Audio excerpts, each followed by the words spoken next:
savior.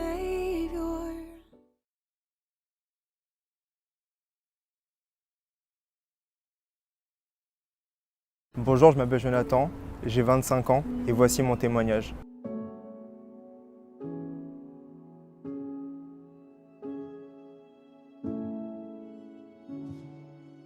Donc déjà, pour replacer les choses dans leur contexte, moi je suis d'origine malienne et française, c'est-à-dire que ma mère est malienne, ma mère est née au Mali, mon père était français.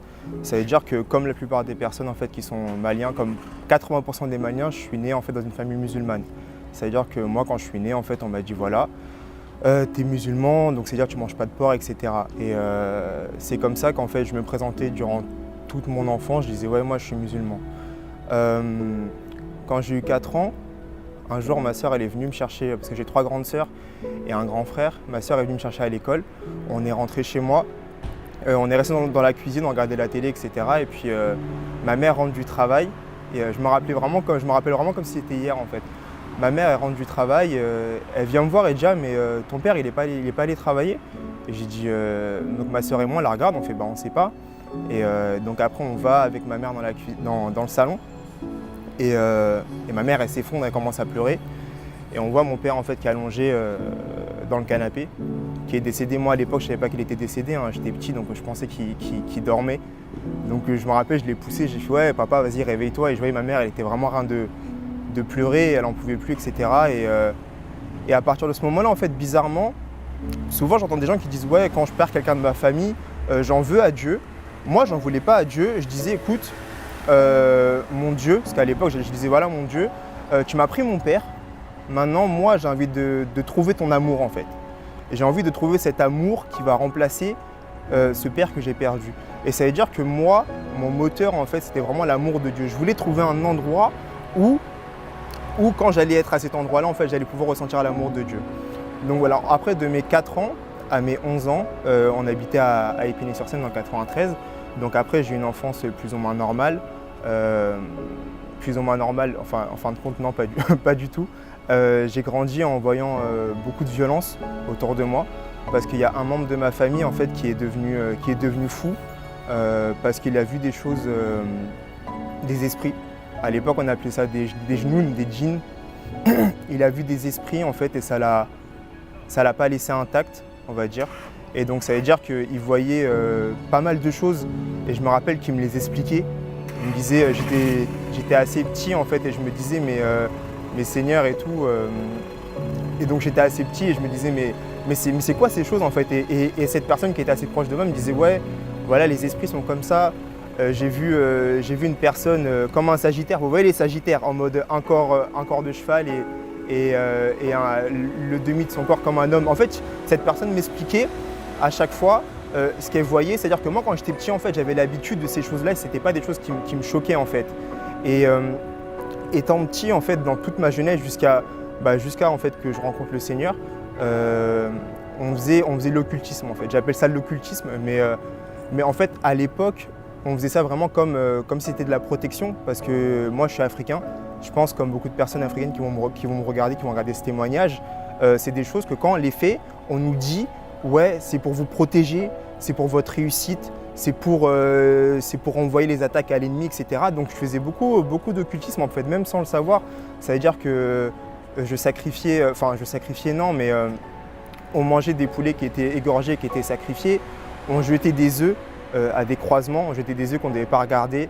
On faisait des sacrifices aux esprits des eaux parce que moi, on m'a dit comme quoi que ma famille était suivie par des esprits des eaux et que donc, quand je devais faire mes sacrifices, je devais faire ces sacrifices en fait à l'esprit des eaux.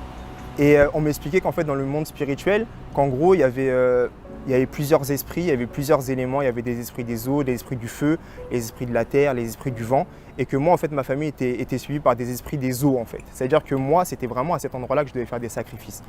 Et j'ai grandi en fait avec tout ça et sans forcément me dire que c'était mal. Encore une fois, à l'époque, on faisait vraiment ça pour se protéger parce qu'on n'avait que ça en fait. Et dans la religion musulmane, en fait, c'est pas quelque chose qui est condamné forcément. On m'a jamais dit ouais, t'es musulman, tu dois pas aller voir les marabouts. On m'a jamais dit ça. On m'a jamais dit ça. Et c'était quelque chose que c'était vraiment ancré dans notre culture, ancré dans nos pratiques en fait. Et à partir d'un certain âge, donc aux alentours de 10 ans, donc moi mon grand frère était vachement dans la religion musulmane, donc il m'a dit écoute Joe, faut que tu commences à pratiquer la religion musulmane. Donc il m'a ramené plusieurs livres, il m'a dit d'apprendre la sourate de l'ouverture, la sourate Al-Fatiha. Il m'a appris aussi à faire les ablutions, il m'a appris aussi les 5 piliers de l'islam. Et je commençais à rentrer dans tout ça, mais je ne le faisais pas du fond du cœur en fait, je le faisais vraiment à contre-cœur parce qu'il y avait certaines choses que voilà, après ça c'est même pas le sujet de la vidéo, mais je le faisais à contre-cœur. Et à mes 11 ans, de mes 11 ans à mes 18 ans, en fait, ma mère m'a envoyé un internat. C'était un internat privé en fait où je rentrais tous les mois. Je rentrais tous les mois chez moi. Et ça veut dire que j'ai grandi assez loin de ma maison, assez loin de ma famille. Et ça veut dire que pendant cette période-là, j'étais un peu seul en fait. Et c'était un internat qui était beaucoup catholique. Et donc moi, j'étais un peu toujours dans la religion musulmane. Donc quand on me demandait, ouais, est-ce que tu manges du porc? J'ai dit non, je mange pas de porc, je suis musulman et tout. Et quand on me parlait des chrétiens, moi, c'était quelque chose qui me faisait rire. Je disais, ouais, mais votre religion, elle n'est pas cohérente, c'est quoi ça? Dieu ne peut pas avoir de fils et tout. Et j'étais dans la critique et tout, parce que c'est comme ça que moi, on m'avait éduqué. Et c'est comme ça qu'on m'avait décrit les chrétiens, en fait. Et au fil du temps, je me suis rapproché de la chrétienté, je me suis rapproché de Jésus. Mais j'ai fait des choses dans cet internat, loin de mes parents, qui m'ont marqué à vie dans le sens où j'ai commencé à masturber à l'âge de 10 ans. Donc à l'âge de 10 ans, j'ai commencé à masturber. Vous imaginez, à 10 ans, hein, c'était super tôt et j'ai eu mon premier rapport sexuel à l'âge de 11 ans. Et ça veut dire, en fait, à partir de ce moment-là, ma vision des choses a été modifiée et surtout ma vision de la femme aussi a été modifiée. Et ça veut dire que moi, mon but dans la vie, c'était vraiment d'avoir des copines, en fait. D'avoir des copines, de reproduire ce moment, d'avoir encore des rapports sexuels. Ça veut dire que pendant tout ce temps-là, en fait, quand j'étais en 4e, 3e, j'avais genre 2-3 petites copines. Et pour moi, c'était normal. En fait, je m'amusais avec les gens, je m'amusais avec leurs sentiments. Je ne respectais pas les femmes. Et c'est des choses, même quand j'ai donné ma vie à Christ, qui sont restées dans mon cœur, où j'ai dû demander pardon pour ça. Parce que pour moi, en fait, la femme, je la voyais juste comme, juste par rapport à la relation sexuelle. C'est-à-dire qu'au-delà de ça, j'arrivais pas à voir la femme autrement, en fait. Et donc après, je suis rentré au lycée, toujours dans le même établissement, toujours en internat, toujours loin de ma famille. Et donc pendant tout mon collège aussi, c'est-à-dire que quand j'avais des problèmes et tout, j'appelais la famille, on me faisait des médicaments, on faisait des trucs comme ça. Arrivé au lycée, c'est là, je pense, que ma vie a un peu encore s'est empirée. Ça veut dire que souvent, je faisais des choses, j'allais voir... j'ai toujours beaucoup de filles, toujours beaucoup de relations sexuelles, toujours beaucoup de manque de respect. Tous les week-ends, je sortais pour boire, pour être alcoolisé, pour être bourré. Hein. Tous les week-ends, je rentrais, j'étais HS. Et en première ou terminale, j'ai commencé à fumer de la drogue, à fumer du cannabis. Et pour moi, c'était mon quotidien. C'était pas quelque chose qui me choquait, c'était pas quelque chose que j'avais honte ni rien. Pour moi, je vivais juste ma jeunesse parce que c'était comme ça qu'on m'avait dit de vivre ma jeunesse, en fait. Ça veut dire que pendant tous ces moments, en fait, je pouvais sortir et tout, je pouvais faire des trucs. Le lendemain, j'avais un peu de remords, mais je passais au-dessus, en fait. Et ça, c'était une période de ma vie où je commençais à connaître Jésus parce que quand j'avais 16-17 ans, je ne me rappelle plus exactement, je me suis baptisé catholique, en fait, et j'allais à la chapelle. Mais j'avais pas reçu ce changement, en fait. C'est-à-dire que je continuais à côté de faire n'importe quoi. Je suis même allé, on allait en vacances avec des potes en Espagne. Je suis même allé dans une maison close où j'ai couché avec une prostituée, etc. Donc c'est des choses, en fait, que je vous raconte pas ça par fierté, hein, mais je vous raconte vraiment tout de A à Z pour que vous vous rendiez bien compte de où est-ce que Dieu m'a pris, en fait. Parce que Jésus, dans tout ça, en fait, il est venu me chercher vraiment loin pour m'amener à lui. Et à mes 18 ans, pour vous dire, j'ai même pas passé mon bac dans l'établissement où j'étais parce que je me suis fait virer au dernier moment et par rapport à une relation sexuelle en plus. Donc je me suis fait virer par rapport à ça. Par la grâce de Dieu, je dis par la grâce de Dieu parce que c'est vraiment que sa grâce, j'ai eu mon bac avec mention bien. Et tout se passait bien pour moi parce que toujours des bonnes notes, toujours sur moi, j'étais propre, pas de soucis, etc. Donc à mes 18 ans, je reviens chez mes parents, je fais une fac de droit. Ça veut dire que pendant tout ce temps, en fait, je continue à boire de l'alcool, je continue à fumer. Je fumais tous les jours parce que je suis très stressé de base et je garde tout pour moi. Ça veut dire que je fumais tous les jours. Tous les jours, je me faisais un joint, 2 feuilles, enfin Voilà, tous les jours, je fumais. Mais le truc qui était compliqué avec moi, c'est que quand tu me voyais, j'avais des bonnes notes, j'avais une bonne tenue, etc. Mais derrière, en fait, j'étais détruit. C'est-à-dire qu'il y a des moments où j'étais dans ma chambre, où je me mettais à pleurer, en fait. Et à mes 19 ans, à mes 18 ans, il y a une fille, je prenais souvent le bus avec cette personne. Et un jour, en fait, je lui parle et elle me parle de son église, elle me parle de Jésus. Et j'ai dit, je lui ai dit, ouais, mais moi, je suis chrétien, je m'étais baptisé catholique. Je dis, mais moi, je suis chrétien et tout, je connais Jésus, etc. Elle me dit, bah écoute, viens quand même dans mon église, tu verras comment ça se passe, etc. Donc moi, ce que j'ai fait, bon, bah on sait jamais, je vais aller dans son église, etc. Et je vais dans son église, et quand je suis rentré dans son église, il y a eu la louange, etc. Et j'ai senti vraiment cet amour, en fait. J'ai senti l'amour de Dieu, vraiment qui m'a touché, qui m'a impacté. Et j'ai été changé, en fait. J'ai été vraiment changé, vraiment modifié. Et j'étais vraiment touché. J'étais à un endroit, je me suis dit, ah, c'est vraiment cet endroit, en fait, où je dois être. C'est vraiment à cet endroit que je dois être, en fait. C'est ça la vérité. Et ça veut dire, en fait, je suis rentré chez moi. Et quand je suis rentré chez moi, j'ai vu ma mère. Ma mère, à l'époque, elle avait fin de la cinquantaine.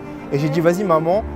Ma mère était musulmane aussi. Je dis, maman, il faut que tu viennes, il faut que tu m'accompagnes dans cette église. C'est là qu'il y a la vérité. C'est là qu'il faut être, en fait, tout plein d'enthousiasme. J'ai dit à ma mère, vas-y, il faut que tu viennes. Pendant une semaine, je l'ai travaillé au corps, comme on dit. Et au bout du compte, elle est venue. Et jusqu'à présent, elle est en Christ. Elle a donné sa vie à Christ, gloire à Dieu. Et voilà, donc moi, je suis rentré, j'ai commencé ma marche avec Christ. Je savais que c'était la vérité, etc. Et je suis arrivé dans un moment où, comme je dis souvent aux gens, c'était un processus. C'est-à-dire que quand j'ai donné ma vie à Christ, je fumais encore. J'avais encore quelques pratiques, par exemple la masturbation, etc., que j'avais du mal à lâcher. Mais ça a été vraiment un processus, en fait. C'est-à-dire qu'à cette époque, j'ai rencontré une fille qui était chrétienne aussi, qui était jeune, nouvelle convertie. On s'est mis ensemble sans forcément penser aux conséquences, sans forcément se demander le pourquoi du comment.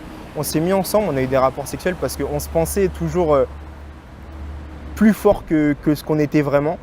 On a eu des rapports sexuels, de ces rapports sexuels est venu un enfant. Et donc cette personne, en fait, est tombée enceinte. Donc moi, j'avais à l'époque 20 ans ou 19 ans, je ne me rappelle plus exactement. C'était en 2016 que ma fille est née. Et donc cette fille, en fait, est tombée enceinte.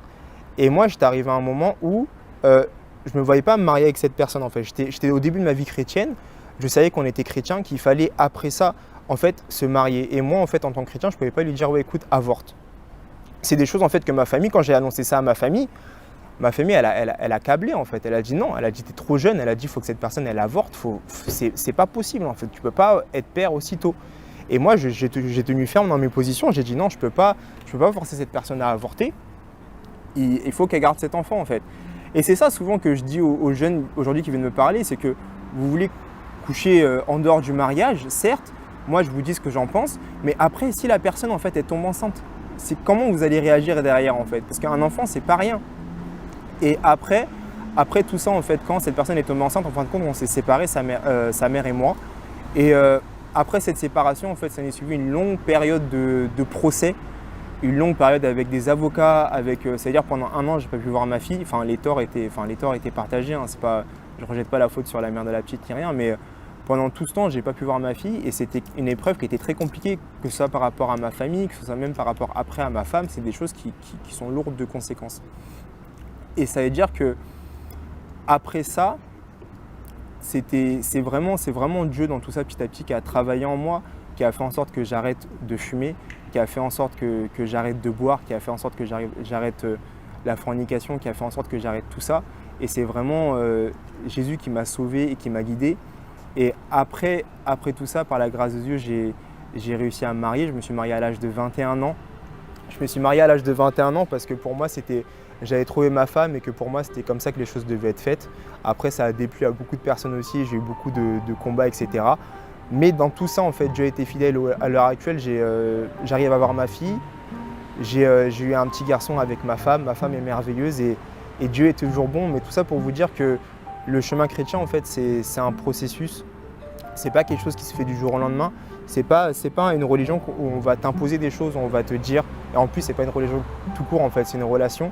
On va pas t'imposer les choses en fait. C'est vraiment le Saint-Esprit en toi qui va commencer son œuvre petit à petit vers toi en fait. Si toi qui regardes cette vidéo, tu te demandes en fait si Jésus est vraiment le chemin, qu'est-ce que Jésus pourrait faire pour moi, vraiment, je t'invite vraiment à faire cette prière quand tu es seul. Tu te poses dans ton coin, tu dis Seigneur Jésus, je viens de loin, pardonne mes fautes, mais révèle-toi à moi en fait. Et tu verras que Jésus va se révéler à toi et tu verras que tu vas comprendre qu'il est réellement le seul chemin, la seule vérité et la seule vie. Et que Jésus t'aime en fait, que quelles que soient les choses que tu as pu faire dans ton passé, quels que soient tes anciens démons, quels que soient tes péchés, Dieu est mort à la croix pour toi et Dieu t'aime. Donc voilà, en espérant que mon témoignage vous ait béni et à la prochaine.